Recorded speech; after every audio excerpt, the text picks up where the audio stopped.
ಮಾಜಿ ಮಸಾಲ. ಎಂತ ಅಡಿಗೆಯ ರುಚಿಯಾಗೋ ರಹಸ್ಯವು 20 ರೂಪಾಯಿ. ಬಿಡದಿ ಟೌನ್ಶಿಪ್ ಯೋಜನೆ ವಿಚಾರಕ್ಕೆ ಸಂಬಂಧಪಟ್ಟಂತೆ ಇದನ್ನ ವಿರೋಧಿಸಿ ಜೆಡಿಎಸ್ ನಾಯಕರು ಪಾದಯಾತ್ರೆಯನ್ನ ಹಮ್ಮಿಕೊಂಡಿದ್ದಾರೆ. 3 ದಿನಗಳ ಪಾದಯಾತ್ರೆ.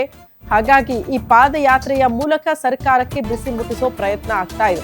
ಇವತ್ತು ಎರಡನೇ ದಿನಕ್ಕೆ ಕಾಲಿಟ್ಟಿದೆ ಜೆಡಿಎಸ್ನ ಪಾದಯಾತ್ರೆ. ಬಿಡದಿ ಟೌನ್ಶಿಪ್ ವಿರೋಧಿಸಿ ಆಗ್ತಾ ಇರುವಂತಹ ಪಾದಯಾತ್ರೆ ಜೆಡಿಎಸ್ ನಾಯಕರಿಂದ ರೈತರ ಪರವಾಗಿ ನಾವಿದ್ದೀವಿ ಅಂತ.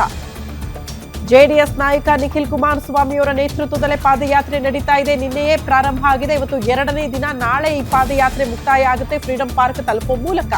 ಕೆಲವೇ ಕ್ಷಣಗಳಲ್ಲಿ ಜೆಡಿಎಸ್ ನಾಯಕರ ಪಾದಯಾತ್ರೆ ಆರಂಭ ಆಗಲಿದೆ. ಬಿಡದಿಯ ಬಿಜೆಎಸ್ ವೃತ್ತದಿಂದ ಇವತ್ತು ಪಾದಯಾತ್ರೆ ಆರಂಭಗೊಳ್ಳಲಿದೆ.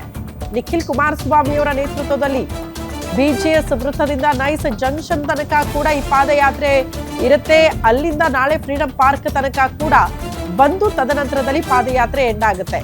ಇಂದಿನ ಪಾದಯಾತ್ರೆಗೆ ಚಾಲನೆ ನೀಡ್ತಾರಂತೆ ದೇವೇಗೌಡರು. ಬಿಡದಿ ಸರ್ಕಲ್ಗೆ ಆಗಮಿಸಿ ಚಾಲನೆ ನೀಡಲಿದ್ದಾರೆ ಮಾಜಿ ಪ್ರಧಾನಿ ಎಚ್.ಡಿ. ದೇವೇಗೌಡರು ಅನ್ನೋದರ ಡೀಟೇಲ್ ಸದ್ಯ ಸಿಗ್ತಾ ಇದೆ.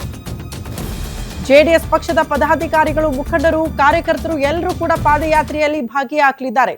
ದೇವೇಗೌಡರು ಬಂದಾಗ ಅದಕ್ಕೆ ಚಾಲನೆ ಕೊಡ್ತಾರೆ ಅಂದಾಗ ಆ ಹೋರಾಟದ ತೀವ್ರತೆ ಜಾಸ್ತಿ ಆಗಿರುತ್ತೆ ಅಂತ. ಹಂಗಾಗಿ ದೇವೇಗೌಡರೇ ಬರೋ ಮೂಲಕ ಅದನ್ನ ಪಾದಯಾತ್ರೆಗೆ ಇವತ್ತು ಚಾಲನೆ ಕೊಡೋ ಮೂಲಕ ಮತ್ತಷ್ಟು ಪಾದಯಾತ್ರೆಯನ್ನ ಗಟ್ಟಿಗೊಳಿಸ್ತಿದ್ದಾರೆ ದೇವೇಗೌಡರೇ ಅಖಾಡಕ್ಕಿಳಿಯೋ ಮೂಲಕ. ಸೊ ನಾಳೆ ಕೂಡ ಪಾದಯಾತ್ರೆ ಇರುತ್ತೆ. 3ನೇ ದಿನ ಫ್ರೀಡಂ ಪಾರ್ಕ್ ತನಕ ಕೂಡ ಪಾದಯಾತ್ರೆ ಬಂದು ತದನಂತರದಲ್ಲಿ ಪಾದಯಾತ್ರೆಯನ್ನ ಮುಕ್ತಾಯಗೊಳಿಸೋದಕ್ಕೆ ಜೆಡಿಎಸ್ ನಾಯಕರು ನಿರ್ಧಾರ ಮಾಡಿದ್ದಾರೆ.